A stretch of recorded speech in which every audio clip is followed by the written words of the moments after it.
Dharmogneya Sadachara is a wisdom. All the good conduct is religion. So good conduct, thereby a pure character, and thereby a life of inspiration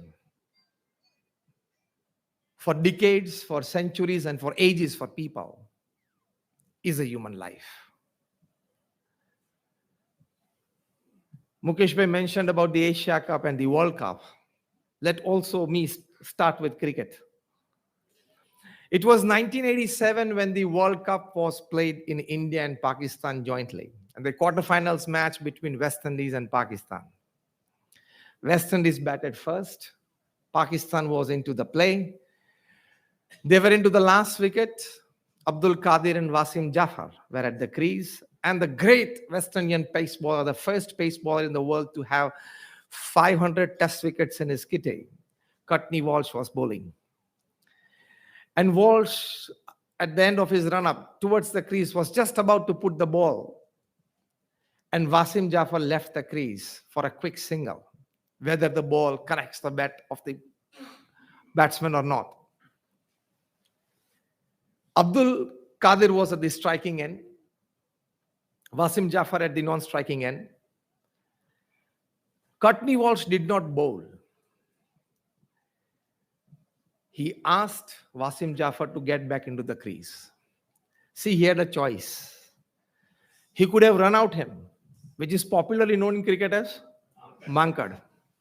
He could have done that, but he did not. He asked Wasim Jafar to get back into the crease and went back to his run-up. He bowled.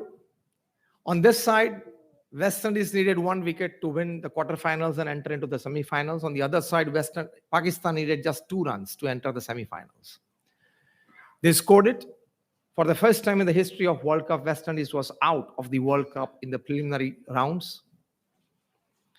When he was walking back to the pavilion, 70,000 crowd at the Gaddafi Stadium rose on their feet to applaud the value, to applaud the spirit of the game that Courtney Walsh had shown. 1975, the West Indies were the champions. 1979, they were the champions. 1983, they were the final. They entered the finals. They lost against India. For the first time, they were out before the semi-final encounter. When Courtney Walsh bowled his last delivery in an international match at his hometown in Trinidad and Tobago, Australia Channel 9 prime commentator Richie Benaud said, at the end of the day when the team was coming back, seeing Courtney Walsh leading the team back, bowling his last international delivery, Richie Benaud said, "Here comes the last of the gentlemen cricketers." And thereafter, the age of match fixing and sport fixing started. Values were replaced by valuables. The age of match fixing and sport fixing.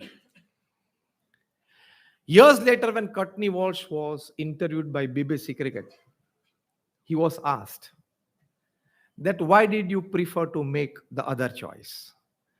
You knew that you could have officially, legally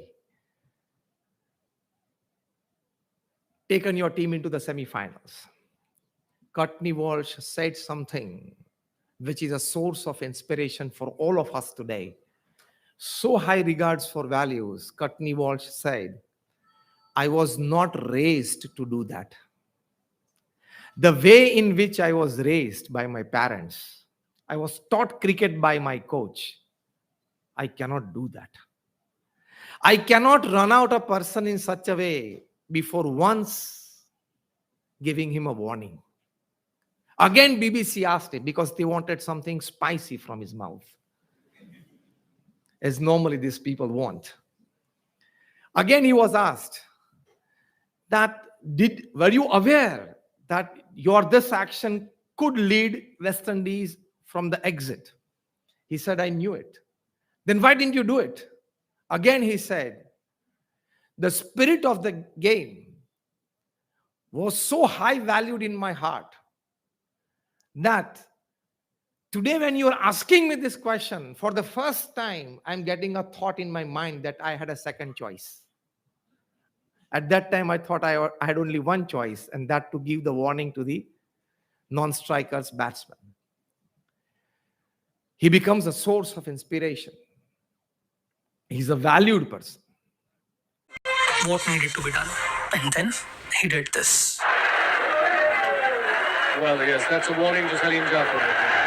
Since next time I'll run you over. Standing there with his arms crossed, not moving a single muscle, he simply looked on. He would win on his own terms, or he will just face the consequences.